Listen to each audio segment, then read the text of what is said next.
Good morning, April 23rd, about 7:15 in the morning. Birds are chirping, sun's starting to slowly rise in the background. Life in Southern California is pretty damn good. Journey Part 19, thank you guys for tuning in, checking in with the bearded man himself, seeing what's going on in his life. Mondays have become my favorite day of the week, which is unusual for a lot of people. And it's the day that I call prep day. It's the day that I make content and I prep this week's podcast. And we got a chopper flying over. Shout out to the boys, the news, tracking down that traffic in LA. But Monday's the prep day where I kind of get all my content work done, emails, and it's become my favorite day of the week. If I could wake up and do this every single day and get paid, which I will at some point, it'll be amazing because it just feels so right and it just feels so fun, and I'll literally just sit in my room for hours and just make content, and I love it. This past week we had episode 83 of Purpose in the Youth drop. That was with Nikki Howard. You don't know the full story until you ask. Very self-explanatory, but one of the big takeaways from this episode was that, first of all, let me say she's a actress, model, / now kind of going into the comedy world. She's testing some things out. But one of the biggest takeaways from this episode is that you won't know the full story about people until you start asking questions. Very easy to make assumptions based on what you see on Instagram, based on what you heard, based on a million other outlets because of these social media and the phones that we have. But you won't know the full story of people until you start asking questions and you take the moment to listen. And I quickly learned that with Nikki. Just walking as a usual podcast, and then you get to hear her story, and it just shows you that everybody has a story to tell. Sometimes you just got to ask the right questions to figure that out. So that was a really good podcast. Link is in the description if you want to check it out. What's interesting, Wednesday, that same day the podcast came out, I ended up shooting a podcast that afternoon, and for the first time, I've been doing visuals since I think episode 43, 44, the first time in 40 episodes. During the podcast, everything went wrong. The biggest podcast of my career, and I kid you not, the electricity went out, the lights went out. We literally had to use the light from my windows to light this thing up. The electricity went out, lights went out, literally right in the beginning of the podcast. Now, if this had happened when I first started doing visuals, I probably would have lost my mind.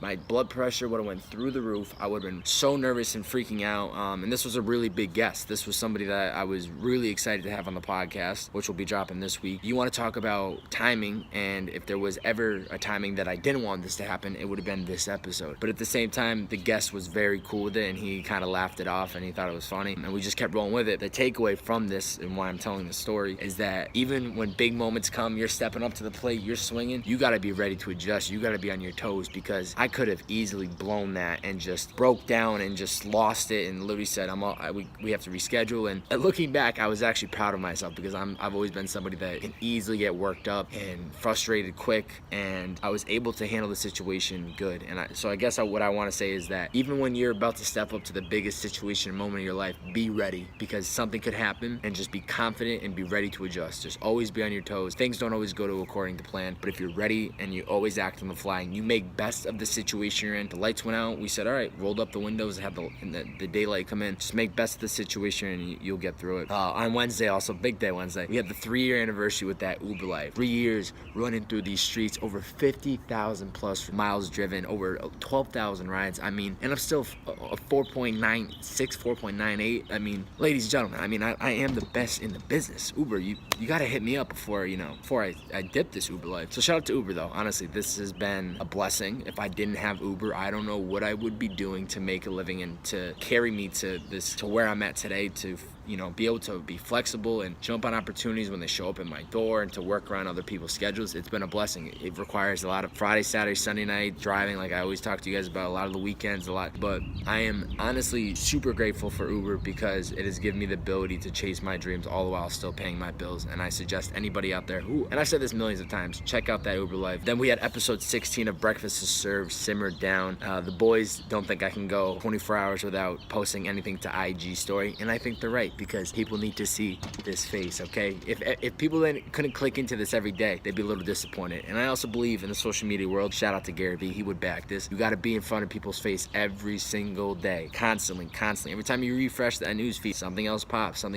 So I enjoy putting out content. I hope the people that watch my content enjoy it. To me, it's really not about numbers, it's about quality, it's about telling my truth, it's about kind of showing people my story and knowing that I'm documenting it now. So when I'm popping in like 3 years, I'm gonna be like, yeah, area, go check out my journey. I was on the ground and now I'm on the top of the buildings, baby. So it's just cool to do that. But we also get into like talking about open relationships, some others, Uber stories, I believe. Steve ends up going, he's talking about his trip. He was going to Cuba, he just got back. And why Dylan does not give up about anything. It's great.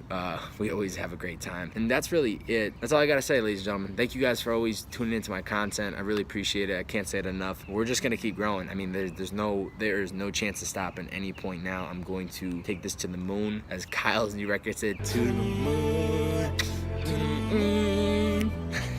Shout out to Super Duper Kyle. He won't see this, but shout out to that record and Nolan Smith. But yeah, we're gonna keep going. Just keep documenting, keep enjoying the ride. Like I said, we're in beautiful Southern California. The birds are chirping, the sun's rising, and it's moments like this that I remind myself of how fortunate I am to be living in LA, to be chasing my dream. And it doesn't matter that I'm not anywhere close to where I want to be. It's the fact that I think you win when you take that first step. Anyone out there that's chasing after a thing, you already won. If you're chasing it, you've already won, because most people won't have the confidence to take that first step and to chase something that they love. So if you're in the pursuit, keep going, don't stop. I'm gonna keep going, so let's fire it up. But seriously, thank you guys for always tuning in, checking out my content. Please like, comment, subscribe. You know, that whole shebang. Keep chasing your dreams, stay positive, have a great week. Whatever happened last week, negative, leave it. Anything positive that you happened, carry it with you and keep moving forward, and we'll carry on. We'll catch you guys next week. Thank you for tuning in. See ya.